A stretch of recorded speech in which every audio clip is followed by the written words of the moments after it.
आकाच्या राजीनाम्याची मागणी मी नाही केली असं सुरेश धस यांनी म्हटले।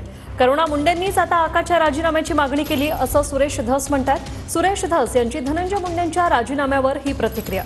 तर धनंजय मुंडे दोषी असल्यास त्यांच्यावर देखील कारवाई करणार असं सूरज चव्हाणांनी म्हटलं। अद्याप धनंजय मुंडेंचा त्या घटनेशी काही संबंध नाही असं सूरज चव्हाण म्हणतात।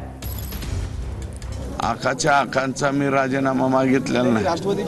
राष्ट्रवादी काँग्रेसचे आमदार मागतात, सगळे मोर्चेकरी मागतात, आता जवळपास महाराष्ट्र मागतोय, करुणा मुंडे मागतायत। ते कालच सिद्ध झालेत। मला वाटतं आकाच्या पहिल्या पत्नी आहेत म्हणून। हे मी नाही सांगितलं, कोर्टाने सांगितलं। त्या प्रकरणामध्ये जे कोणी दोषी असतील ते आमच्या पक्षाशी निगडीत असतील तर त्यांच्यावरती नक्कीच निलंबन केलं जाईल। आता या प्रकरणाची चौकशी 3 फेजमध्ये चालू आहे।